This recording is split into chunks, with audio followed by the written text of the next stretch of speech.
Hola colega, qué gusto que nuevamente me acompañes a tu podcast, un podcast que está pensado y diseñado exclusivamente para el gremio de enfermería, para el gremio que nos gusta la docencia, que nos gusta la enseñanza. Y en esta ocasión te traigo un tema bien interesante acerca de la filosofía de la educación. Pero antes que iniciemos, yo te quiero preguntar, a ti docente, a ti maestro que te dedicas a enseñar, ¿sabes tú bajo qué corriente filosófica de la educación se basa tu proceso de enseñanza y aprendizaje? ¿Acaso es de la corriente encaminada más al idealismo, al existencialismo o acaso al marxismo? Si no lo sabes, te invito a que lo descubramos juntos en tu podcast y analicemos algunos otros datos importantes que este tema nos va a enriquecer nuestro conocimiento. ¿Me acompañas?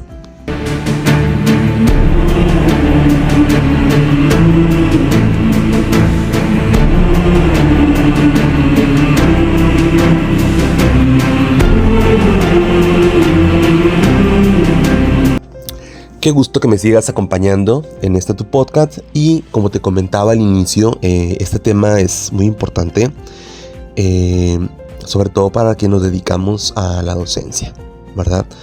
El tema del día de hoy se denomina filosofía de la educación en cuanto a su contexto y lo que es su concepto. Este es un tema bajo la autoría de la investigadora Diana Guadalupe de la Luz Castillo, que es de la Universidad de Guadalajara. En pantalla te van a aparecer las referencias para que tú con más detenimiento puedas investigar y leer con más tranquilidad, ¿verdad? Y bueno, antes de que iniciemos, vamos a definir lo que es la filosofía de la educación. La filosofía de la educación es la disciplina que reflexiona de manera profunda y racional sobre la naturaleza, los fines y los problemas del proceso educativo.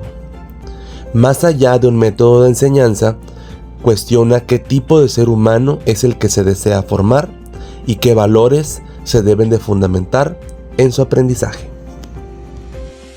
Efectivamente, la filosofía de la educación nos va a permitir que reflexionemos de una manera más profunda acerca de la finalidad, ¿verdad?, de la educación, qué leyes están inmiscuidas y sobre todo las problemáticas pedagógicas que nos podamos enfrentar, ¿verdad?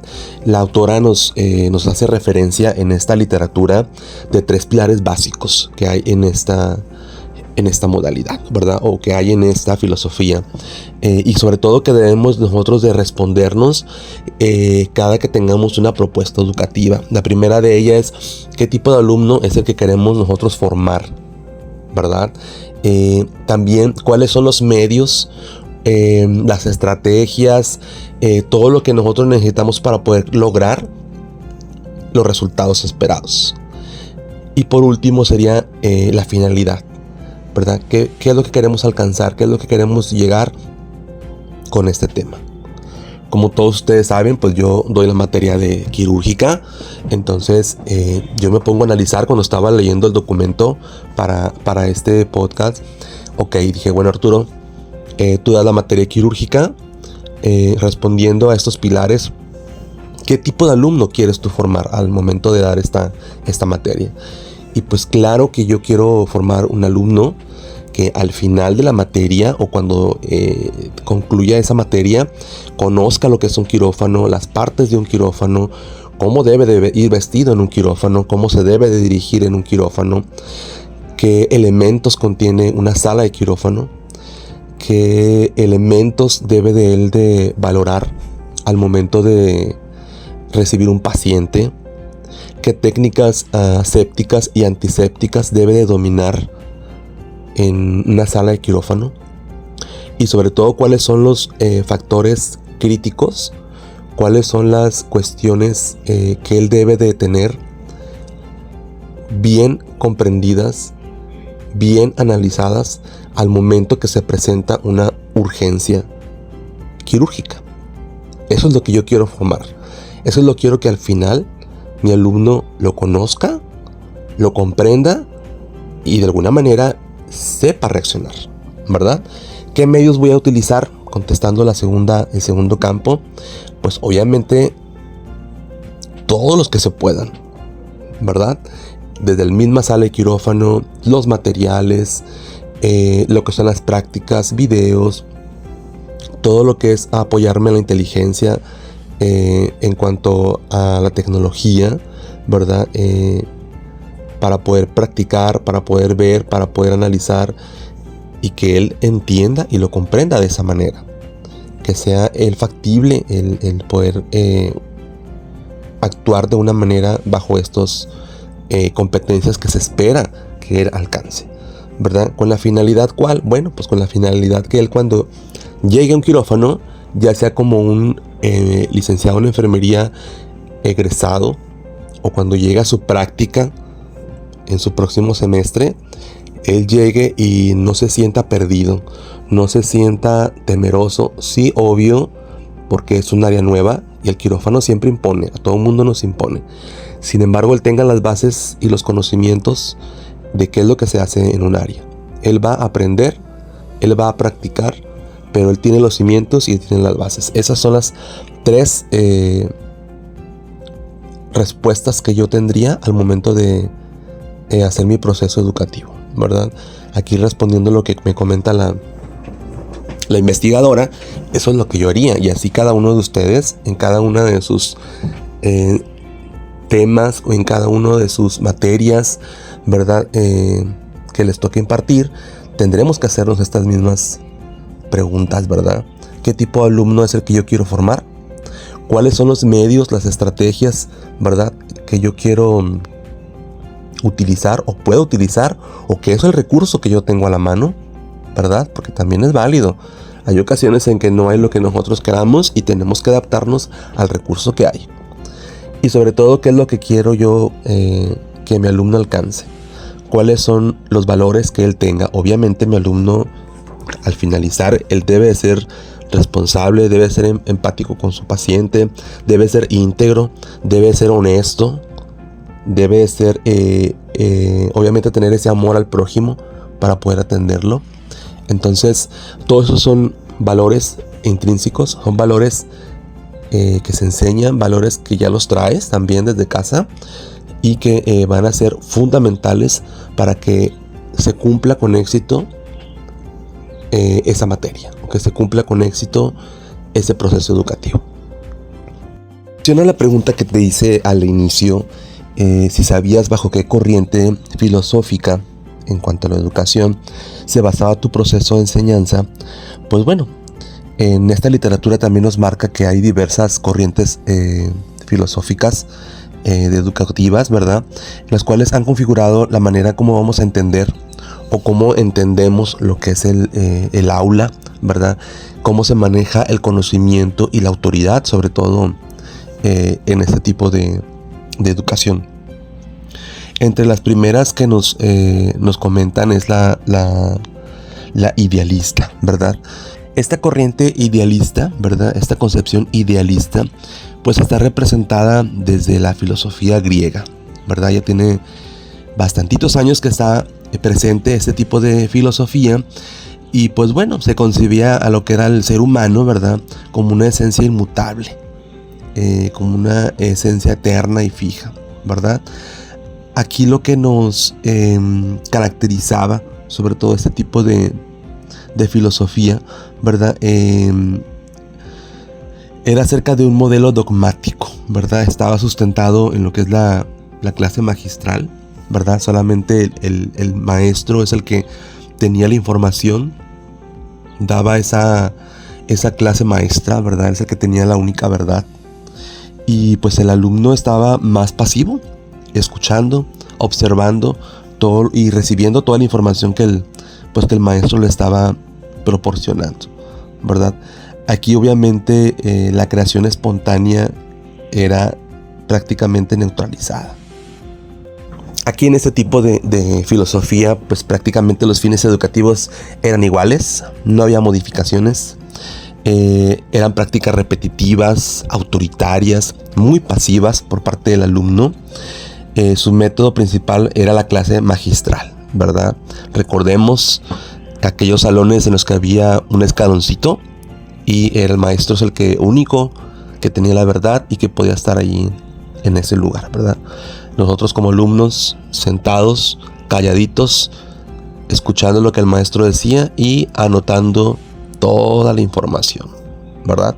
Ahí no había iniciativa, no había creatividad, ¿verdad? No había lugar a rebeldía, no había lugar a que yo opinara algo distinto.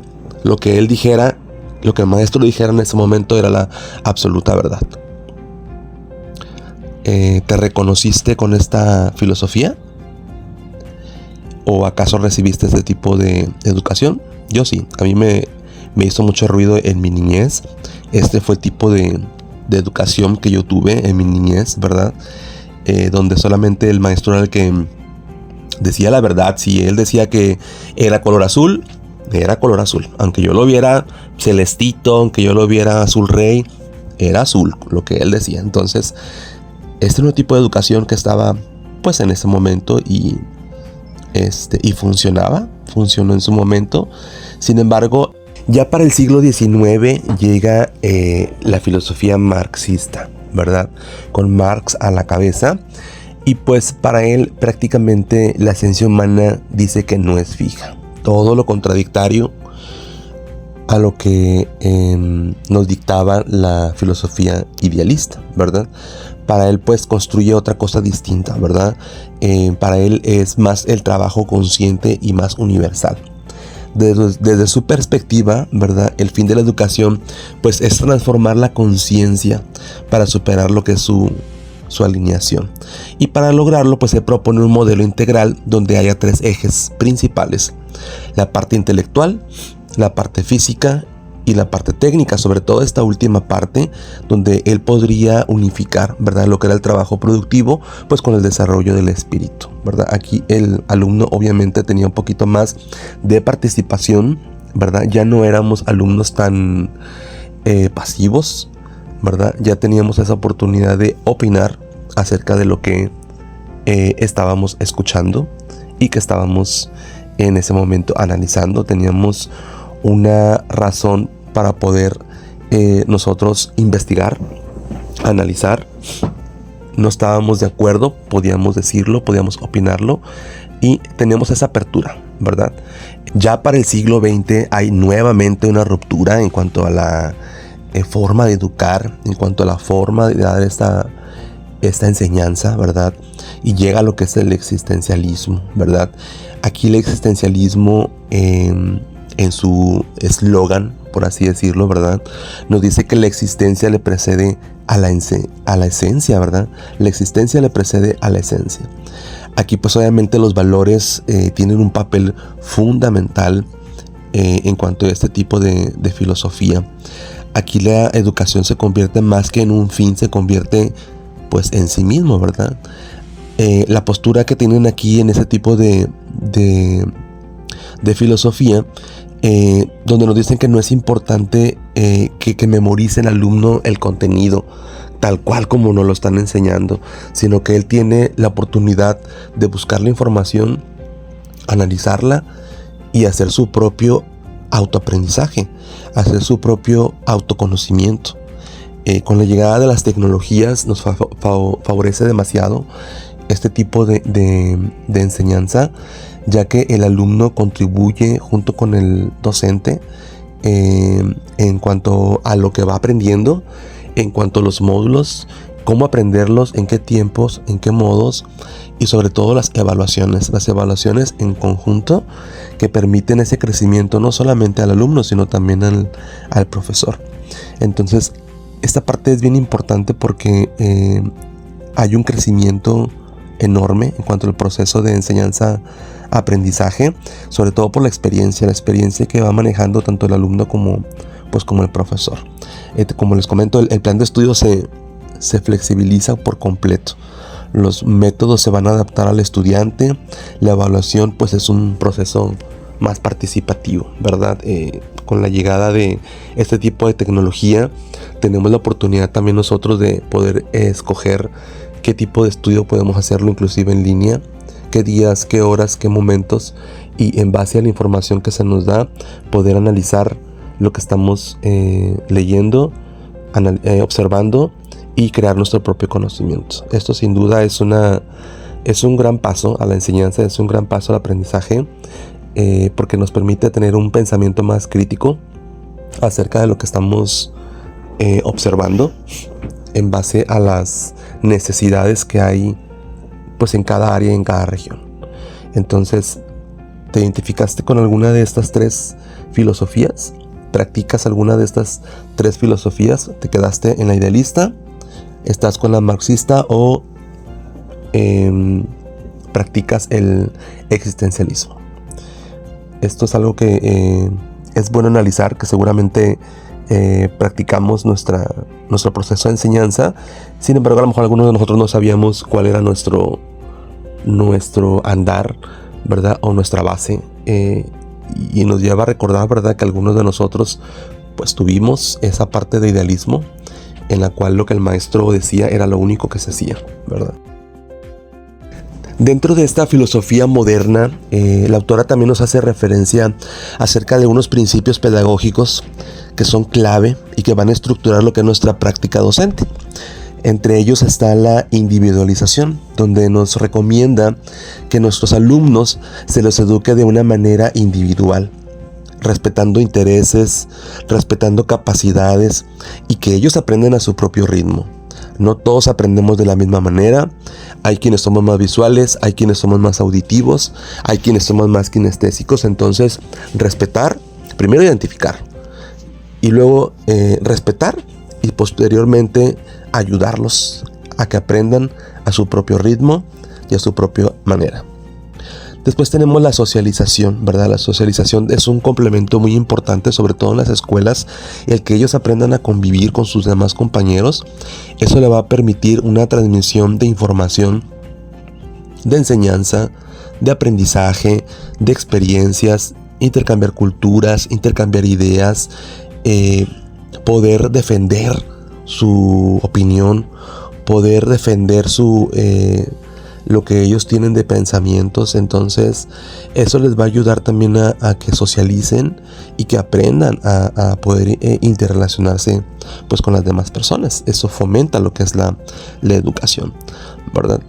Otra de ellas es la cooperación, ¿verdad? La cooperación es una herramienta que nos va a ayudar muchísimo, sobre todo lo que es el individualismo. En este aspecto, ¿verdad? Fomenta lo que es el análisis reflexivo y el trabajo sobre todo en equipo. Esta parte nos permite a nosotros ser tolerantes en cuanto a las ideas que tengan los demás. ¿Por qué no? Otra idea puede ser que nos convenza. ¿Por qué no? Otra idea puede ser que nos favorezca o que enriquezca nuestro propio pensamiento y nuestra propia información. Entonces, el trabajo en equipo es muy importante.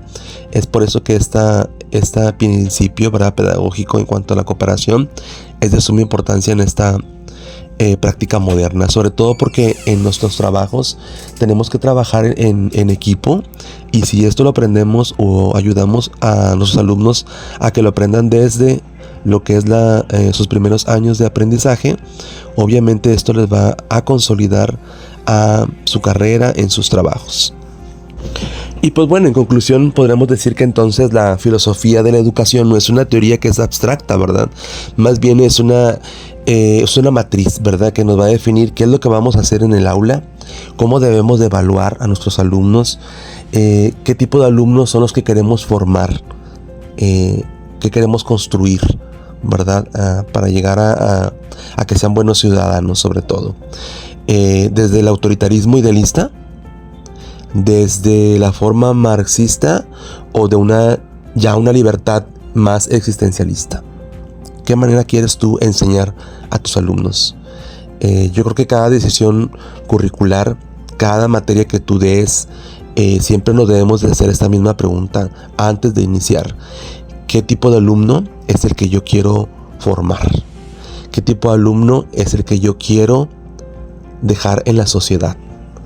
¿Qué tipo de enseñanza es la que yo quiero transmitir a mi alumno y que eso sirva para su enseñanza para toda la vida? Bueno, espero que haya servido un poquito de ese tipo de reflexión acerca de este tipo de temas. Te agradezco que me hayas acompañado, que te hayas quedado hasta el final y nos seguiremos escuchando en algún otro tema de interés para el gremio de enfermería. Gracias y hasta luego.